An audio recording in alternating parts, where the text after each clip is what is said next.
네, 테더를 해보도록 하겠습니다. 테더는, 테더는 일단 간단하게 말씀드리자면 이 가격 자체가 USD랑 서로 연동이 되어 있는 그런 스테이블 코인, 대표적인 스테이블 코인 중에 하나예요.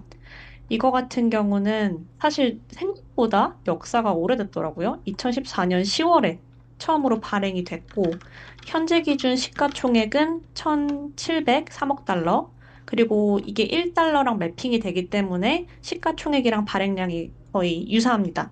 발행량은 1,702억, 2억 달러입니다.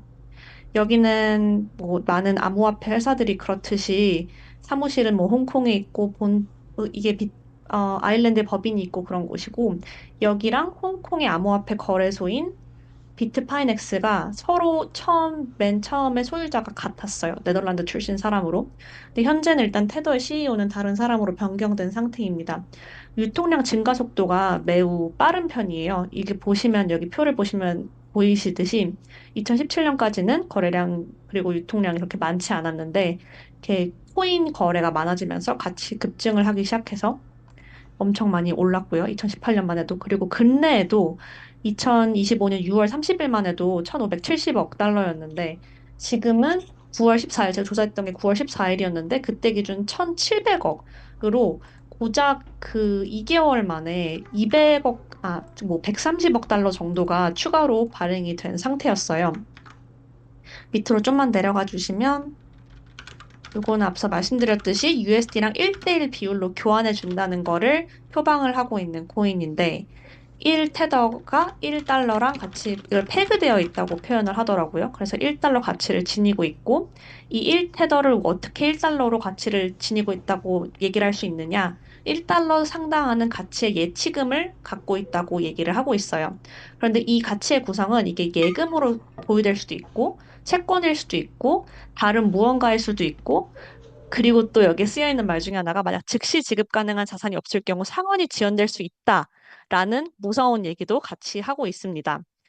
그 테더 발행사는 돈을 뭘로 버냐면 이게 얘 같은 경우는 받은 달러를 유가증권 시장이나 암호화폐 같은 곳에 투자해서 받는 수익으로 돈을 벌고 그리고 테더를 처음에 달러로 처음 받기 위해서 달러를 입금할 때는 그때는 수수료를 따로 안 받는데 이제 테더를 교환해서 달러로 출금할 때는 그때는 출금자가 테더 측에 내는 수수료가 1%가 돼요. 즉 그래서 받은 돈을 갖고 투자 수익하고 수수료를 얻는 은행과 비슷한 방식으로 돈을 벌고 있습니다.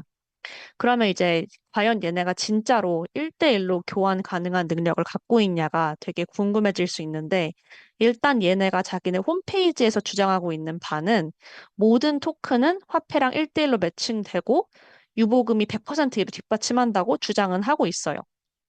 그리고 이 발행사는 자기 홈페이지에 회계법인으로부터 감사받은 보유자산 세부 내역을 매 분기마다 공개를 하고 있어요. 그래서 지금 시점에서 가장 근처의 분기가 6월 30일, 2분기 말이었으니까 그때는 총 자산이 약 224조 원이고 한국 돈으로 그리고 전체 자산의 65%가 미국 국채에 포함되어 국채를 산 상황이라고 공시를 하고 있었습니다. 이제 9일 뒤면 또 9월 30일이 되고 그럼 9월 30일로부터 뭐 몇 개월 지난 다음에는 또 9월 30일 기준에 그 능력이 어떻게 되는지 그 비율 같은 것들을 아마 공개를 하겠죠. 근데 이 국채 보유량이 어마어마한 게 이게 전 세계 18위라고 합니다. 그래서 독일, 한국, 호주보다도 많이 보유를 하고 있어요. 한국 같은 경우는 2019년에 미국 국채 보유액이 175조 원이었는데 지금은 좀 더 떨어진 상태거든요. 그런데 이렇게 교환 가능 능력을 증명을 하고 있기는 하지만 이게 3분기마다 보고서를 내는 만큼 만약에 보고서를 낸 이후 3개월 동안 발행량을 많이 늘려버리고 그냥 도망쳐버리면 그냥 뭐 어쩔 수 없는 거예요. 그 기간 동안 얘네가 공개하고 있는 실시간 정보가 있지는 않기 때문에 그래서 그때는 뭐 완전 100% 담보되는 건 아닙니다. 지금 여기에 나와 있는 표는 얘네 테더 사이트에서 가져온 현재의 자산, 부채, 그리고 자기네들 자산의 구성이 뭘로 되어 있는지를 보여주는 건데, 보시면 80%는 현금 및 현금성 자산, 그러니까 거의 바로 현금처럼 돌려줄 수 있는 돈으로 80%를 갖고 있고, 나머지는 뭐 회사채나 아니면 비트코인도 갖고 있고, 다른 투자 자산들도 있다고 해요. 그리고 이 현금 및 현금성 자산의 81%는 미국 단기 국채, 그 외에는 뭐 다른 항목들로 구성이 되어 있습니다. 그 USDC와는 어떤 차이가 있냐? USDC가 또 대표적인 경쟁 관계에 있는 스테이블 코인이잖아요. USDC도 테더와 마찬가지로 달러랑 1대1로 페그가 되어 있기는 한데 차이점이 있다면 USDC는 자금 운용을 미국의 규제를 받는 금융기관을 통해서 하고 있기 때문에 USDT보다 안정성 있고 투명하다고 여겨지고 있습니다. 그리고 USDC 같은 경우는 좀 더 검토를 자주 받아요. 갖고 있는 자산 자체가 현금과 미국 단기채만을 갖고 있고 매달 검토를 받고 있어요. 그러다 보니까 좀 더 안정성 있다고 볼 수가 있는 거죠.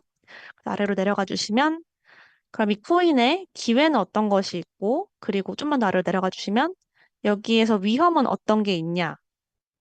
네, 먼저 기회 같은 경우는 크게 두 가지로 볼 수 있는데요. 일단 미국 정부의 스테이블 코인에 대한 강력한 지지, 그리고 자국 화폐 가치가 낮으며 달러 접근성이 낮은 나라들에서의 사용 이렇게 두 가지로 볼 수 있습니다. 미국 정부와 스테이블 코인의 관계에 대해서 얘기를 드리자면 테더와 미국 정부 간의 관계가 점차 변화가 되었어요.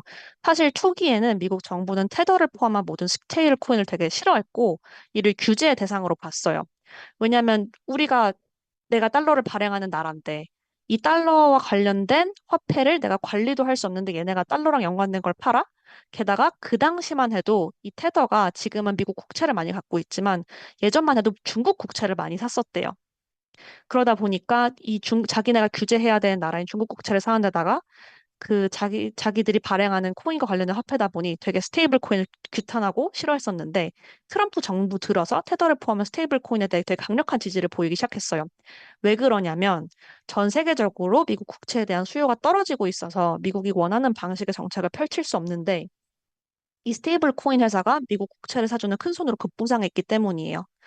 여기서 잠시 멈춰서 미국 국채에 대해서 오른쪽을 보고 가시자면 미국은 통상적으로는 경상수지, 그러니까 수입하고 자기들이 수출하고 이러는 거에선 적자를 보고 자본수지, 그러니까 투자를 받는 쪽에서는 흑자를 보아서 적자와 흑자가 거의 정확히 상쇄되는 식으로 유지를 해왔대요. 그런데 지금 미국 국채에 대한 수요가 감소하고 있다 보니 그거에 대한 주요한 요인은 중국이 미국 국채 비중을 꾸준히 줄이고 있어서인데 그러다 보니 경상수지에서도 적자를 보고 투자에서도 뭐 적자를 보는 그 상황이 국채 면에서 좋지 않다고 하고 있었습니다.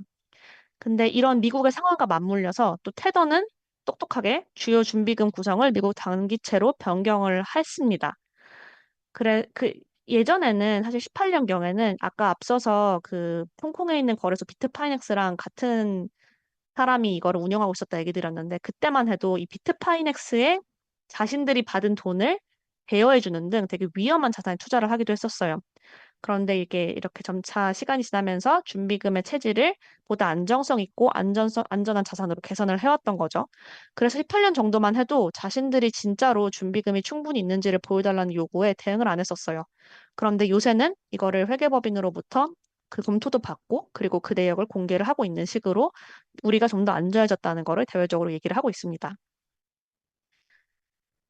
이 테더 같은 경우는 아까 USDC와의 차이점으로 얘기 드렸던 게 USDC는 좀 더 규제를 받는 기관에서 거래를 한다고 말씀을 드렸잖아요.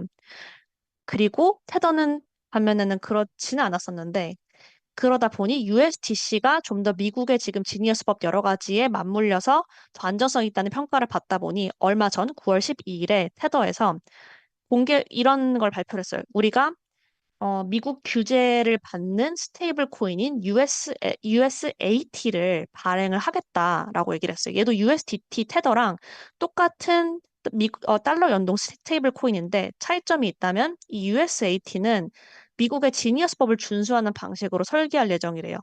그래서 지니어스 액트에 따라서 준비금을 오로지 현금과 미국 단기 국채만을 보유하도록 하는 것이에요. 즉 USDC가 갖고 있던 장점을 그대로 가진 코인을 발행하겠다라고 얘기를 하고 있는 거죠. 이 준비금 관리자는 켄터 피츠제럴드라는 투자은행 이 예탁 관리자로 활동할 예정입니다. 다만 이 USAT는 법정 화폐가 아니고 미국 정부에 의해서 발행, 보증, 승인되지 않는다는 것을 명확히 밝히고 있습니다. 그럼 USAT와 USDT의 관계는 무엇일까요? USAT는 미국 지니어스법을 준수하는 것으로서 미국 내 결제망으로 사용될 수 있도록 하는 데 목표가 있고, USDT는 지니어스법을 준수하진 않기 때문에 미국 내에서의 수요는 좀 덜할 수 있지만 여전히 미국 외 전 세계를 대상으로 여전히 사용될 것입니다. 그래서 미국 내 기존 USDT 사용자들은 USAT로 양분될 수 있을 것 같습니다. 그리고 자국 화폐가 이 두 번째 기회 요인으로 아까 접근성이 낮은 나라들에서 많이 사용한다는 걸 얘기 드렸는데 사실 그 나라들마다 이렇게 달러를 사용을 하려면 미국의 스위프트망에도 포함이 되어 있어야 되고 그 스위프트망을 통해서 미국 달러로 한번 환전을 하고 뭐 자기 걸로 환전을 하고 하는 과정은 수수료도 많이 드는 어려움이 있는데 그리고 또 인플레이션율이 계속 높아지는 나라 같은 경우는 자국 화폐에 대한 믿음이 낮을 수 있어요. 그런데 그런 곳들은 애초에 아예 그냥 달러와 연동되어 있는 USDT를 로 모든 걸 결제를 함으로써 좀 그 자기 화폐 가치가 떨어지는 거에 대한 방지를 할 수 있어서 그런 나라들에서도 얘를 되게 선호한다고 합니다. 다음으로 위험 요인은 크게 두 가지로 규제 위험과 유동성 시장 위험인데요. 규제 위험 같은 경우는 아까 기회로서 있었던 게 미국 정부와의 관계인 만큼 또 역으로는 미국 정부의 규제 가능성이 있습니다.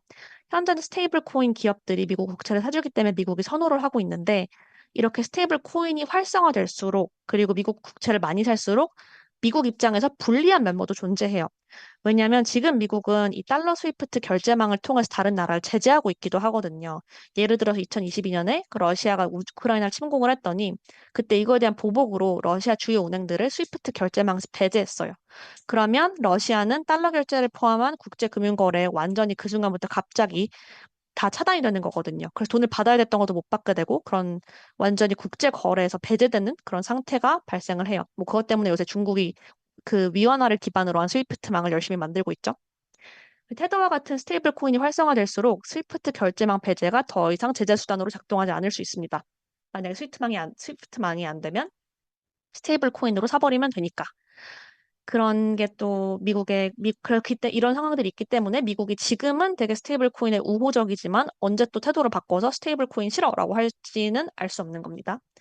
그리고 미국뿐만이 아니라 사실 다른 나라도 규제를 하고 있는데 유럽에서 2020년부터 발효되는 MICA라는 법이 있는데 이게 크립토 자산에 대한 규제이고 이것 때문에 USDT가 유럽 암호화폐 거래소 전역에서 상장 폐지가 됐어요. 이 MICA는 스테이블 코인자 발행자가 적절한 라이선스를 취득하고 상세한 감사를 받고 준비금에 대한 투명하게 공개할 것을 요구하는데 그거 측면에서 USDT가 좀 충족을 못해서 그걸로 인해 유럽의 주요 암호화폐 거래소 상장 폐지가 됐고 이를 충족하는 USDC나 EURC로 투자자의 수요가 상당히 이동했다고 합니다. 두 번째로 유동성이랑 시장 위험 같은 경우는 지금 큰 규모의 USDT와 달러로의 전환을 만약에 얘네가 1대1로 교환해 줄 수 있는 능력이 없을 때 문제가 발생할 수 있어요. 모든 준비금이 바로 그러니까 마치 뱅크런 사태가 발생할 수 있는 건 거죠. 모든 준비금이 바로 준비될 수 있는 유동성 자산은 아니거든요. 실제로 약간 큰 규모의 인출 사건이 발생했을 때 일시적으로 그 1대1 패그가 깨진 적이 있어요. 2023년에 실리콘밸리 은행 파산 사태 때 사람들이 많이 이거를 다 달러로 환전을 하려고 했는데 그때 일시적으로 많은 달러 전환 수요가 있다 보니 1대1 패그가 깨져버렸다고 합니다.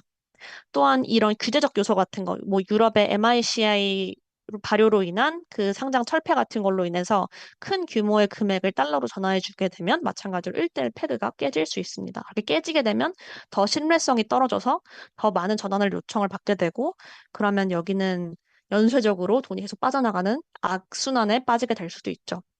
여기 경쟁 코인들은 다른 스테이블 코인들은 USDT 많이 서클이 발행하고 있는 USDC 그리고 다이, USD 뭐, PYUSD 이런 여러 가지들이 있는데 이것만 있는 건 아니고 더 있겠지만 여기에 각각의 강점과 현재의 점유율 그리고 규제와 관련성을 간략히 정의를 해봤는데요.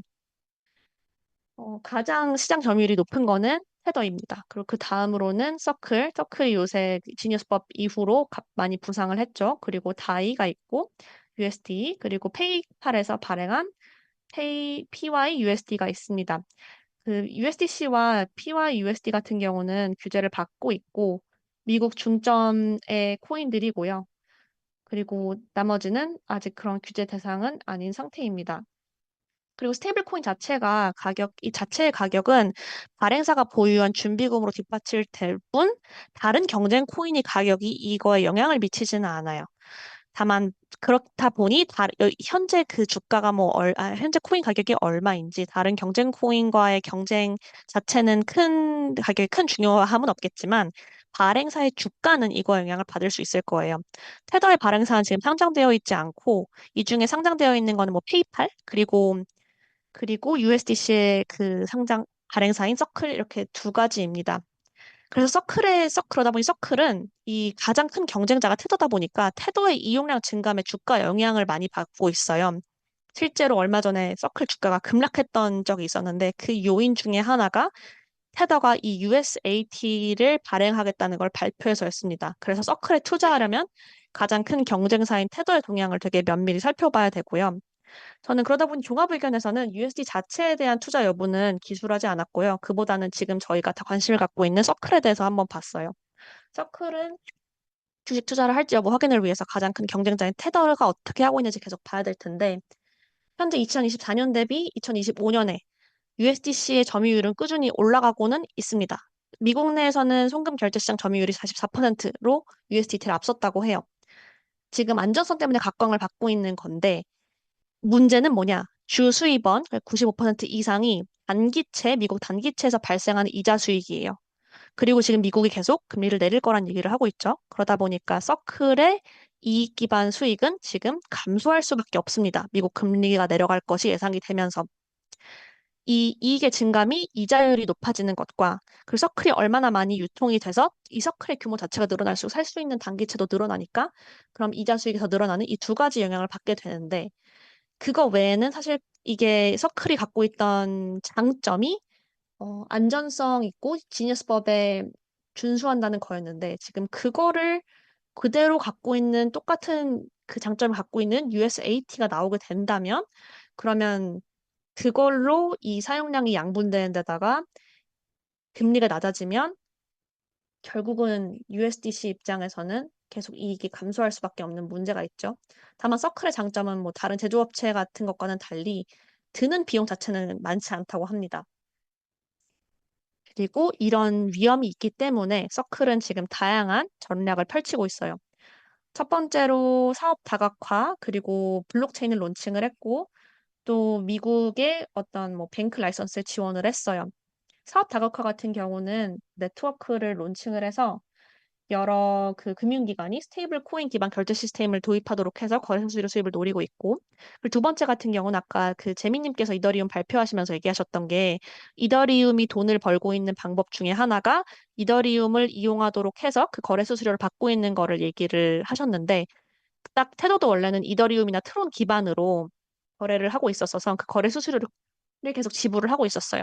그런데 그런 수수료를 좀 줄이기 위해서, 비용을 줄이기 위해서 자신들만의 블록체인을 론칭을 해서 이거를 사용함으로써 오히려 수수료를 받을 수 있는 거를 노리고 있습니다. 이런 거가 더 많아질수록 이더리움 입장에서는 수입이 감소할 수 있는 영향이 또 있겠죠. 그리고 USDC가 적극적으로 사용되도록 해서 좀 더 많은 국채를 살 수 있도록 하려고 하고 있습니다. 그런데 이게 USDC 자체가 큰 이것만의 장점이 있지는 않다 보니까 그게 있었지만 이게 쉽게 어, 얘네만 가질 수 있는 얘네만의 고유한 장점은 아니다 보니까 서클은 장투할 장모 항목은 아닌 것 같습니다. 네, 이상으로 저의 발표를 마치도록 하겠습니다.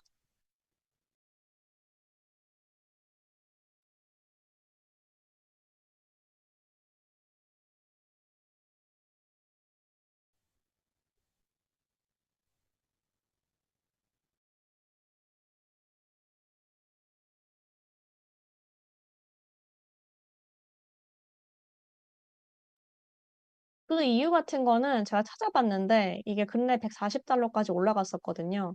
근데 막 뭔가 명확하게 뚜렷한 이유가 있다기보단 시장에 대한 긍정적인 기대감으로 올라갔다. 이 정도 얘기가 있었어요. 그래서 제가 생각하기에는 뭔가 엄청 좋은 그 뉴스가 호재 뉴스가 있었다기보단 그냥 내려갈 만큼 내려가서 이쯤이면 올라가지 않을까 하고 올라간 것 같기도 해요. 7% 정도가 하루에 올랐습니다.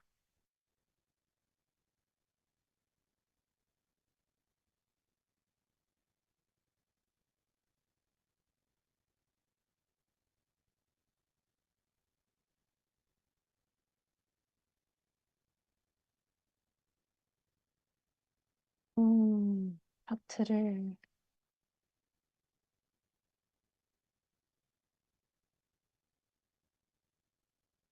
잠시만요.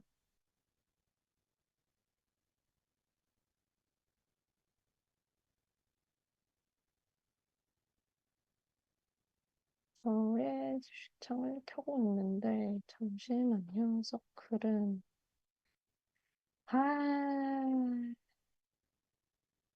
사실 지금 한번 단기 고점이 나온 것 같고요.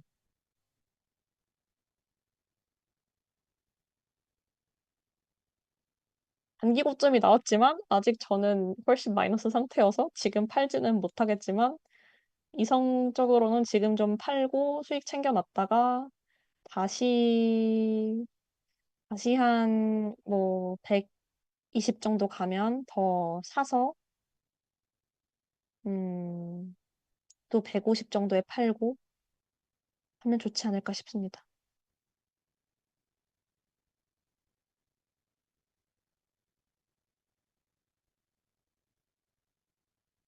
네. 네.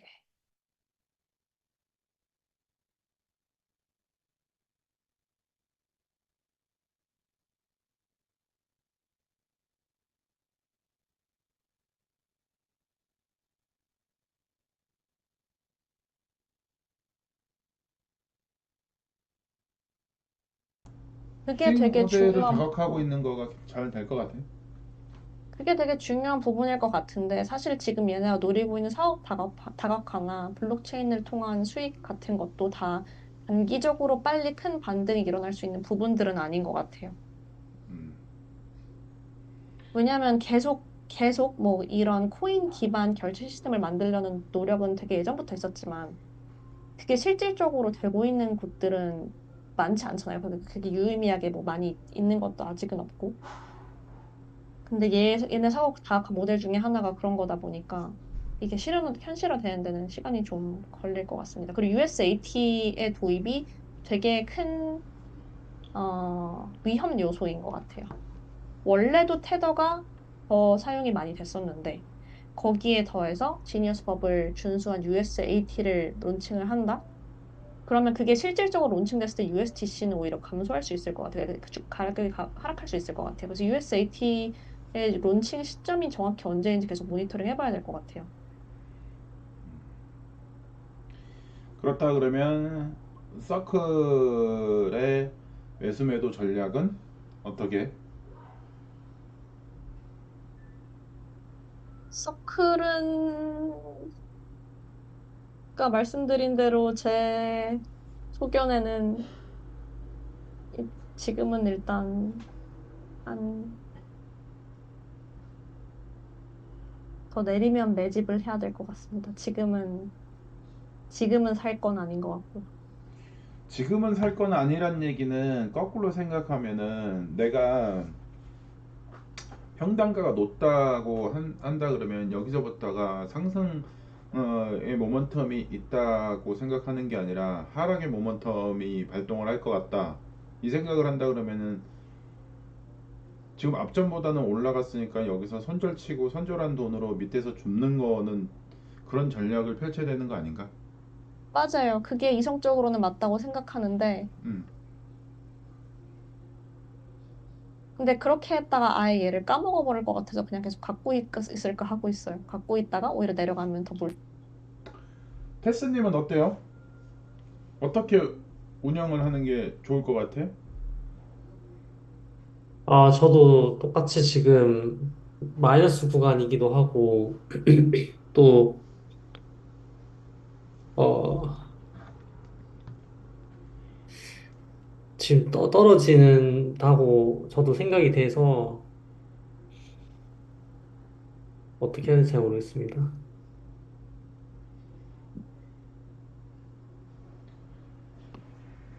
근데 지금 보니까 USAT가 이미 론치가 됐네요? 이게 근데 연말에 론치, 론칭한다 같던데. 그래요? 어, 아직 아니고 연말 아니야? 나도 연말로 봤는데.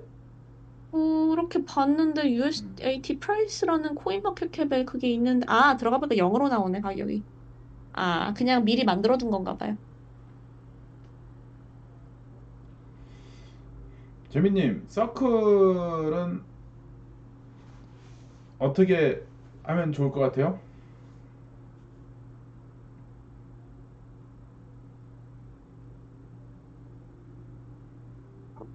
서클은 계속 가지고 있을 건데 잘 모르겠습니다. 아니, 계속 가지고 있을 건데 잘 모르겠다 그러면 어떡해? 그냥 들고 있을 순 없잖아요. 지금 그 서클 같은 경우에 저점이 108달러예요. 108달러. 100달러가 안 깨졌어. 그러니까 지지를 하고 있다는 얘기인 거고.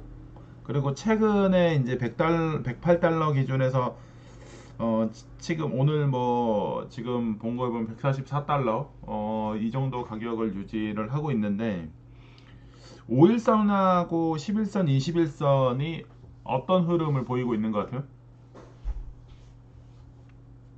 VM?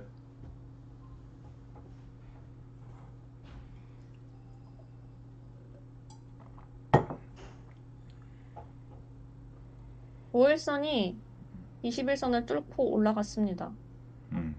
그 기울기 정도는? 끼울기는 완만해요. 근데 음, 그럼에도 불구하고 제가 한번 떨어지지 않을까 했던 거는 볼린저 밴드 상단을 퇴치했기 때문이었습니다. 볼린저 밴드를 그리고 상단을 네, 터치를 해서 볼린저 밴드 한번 네. 껴봐요.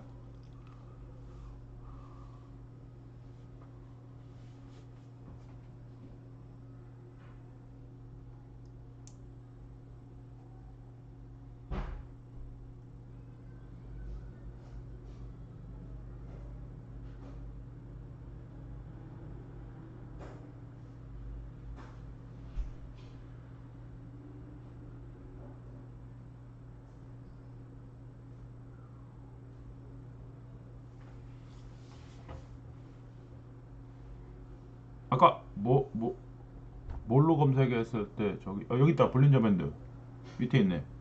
영어로 있네. 볼린저 밴드.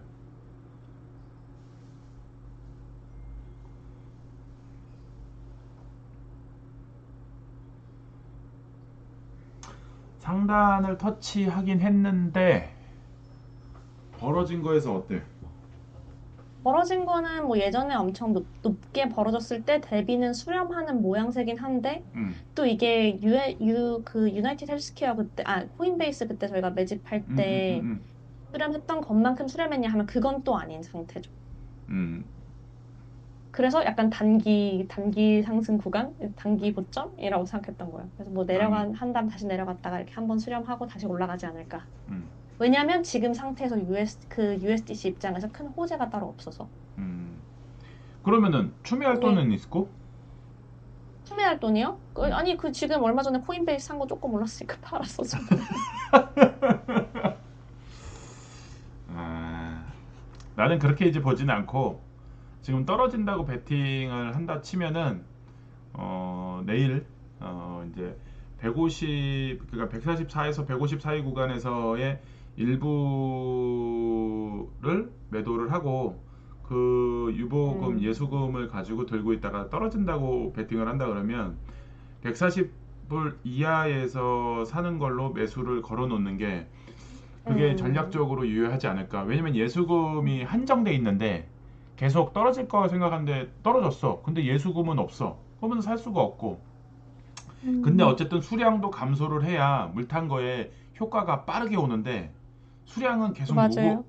수량은 계속 무거워지고 탈 수 있는 돈은 한정돼 있고 그러면 그게 수익이 나는 거냐? 생각해 보면 수익이 나지 않는 거다. 근데 이제 평균이 예를 들어서 뭐 180 정도다, 170 정도다 이렇게 된다라고 한다 그러면 수량을 떨구면서 손절이긴 하지만 어쨌든 180에서 160 이하로 끌어당길 수 있는 효과가 생기니까 물 탔을 때 예를 들어서 100주 예를 들어서 서클이 100개가 있다.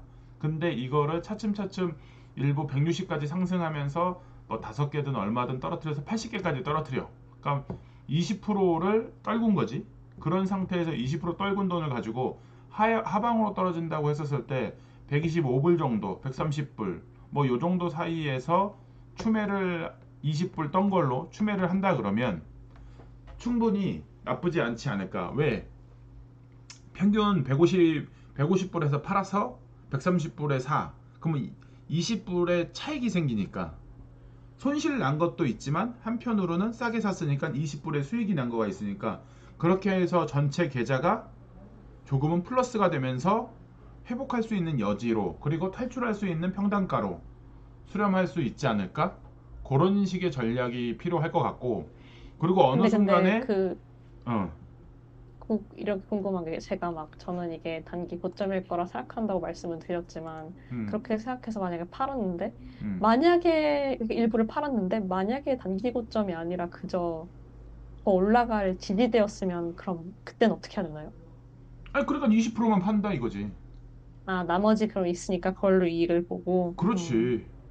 왜냐면 여기 현재 상황에서 돈이라는 게 한정이 돼 있는데 돈을 운용을 해서 운용의 미로 돈을 끌어올려야 되는데 그냥 마냥 올라갈 것이다라는 희망 고문으로만 있을 게 아니라 전체 금액의 20%, 5분의 1을 떨궈서 돈을 예비로 갖고 있다가 지금 두 배팅인 거야. 상승하면은 땡큐인 거야. 상승하면.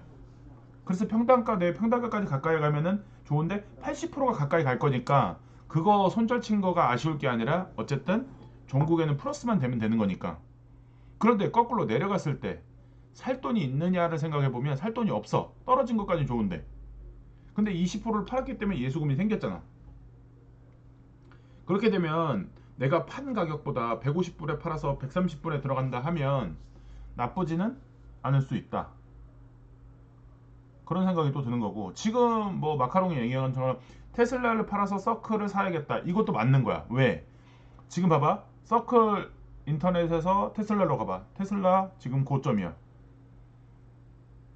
항상 내가 얘기한 게 반비례 관계를 우리가 이용을 해보자. 이 얘기를 하고 있는 거거든.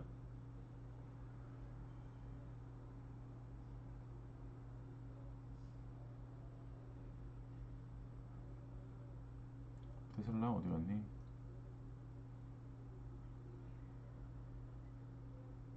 빡세네 테슬라.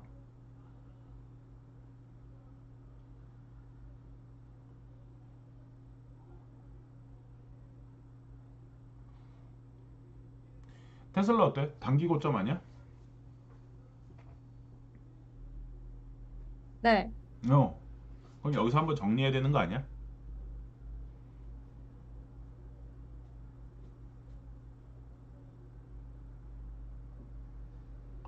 이거 비교해보면 서클이 내려갈 거라는 생각이 더 들어. 얘가 더 내려갈 거라는 생각이 들어.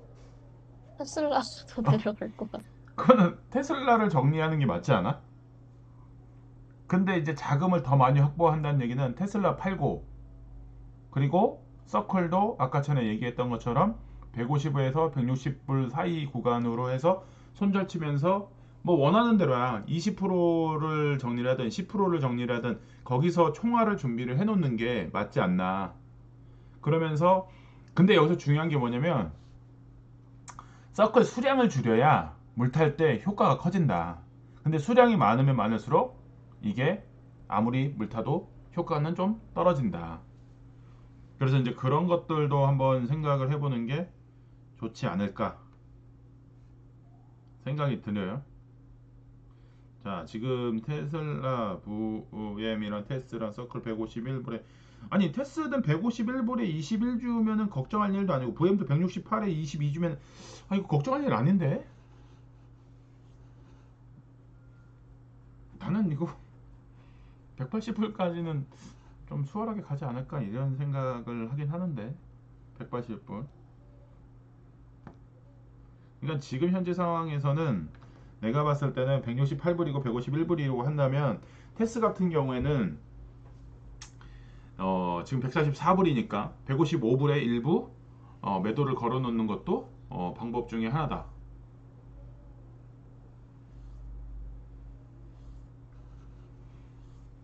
그리고 코인베이스도 같이 연결해서 보는 것도 좋을 것 같고, 자, 저기 뭐야, 그 다음 달에 이제 할 것도 이제 좀 생각을 좀 해보면 좋을 것 같은데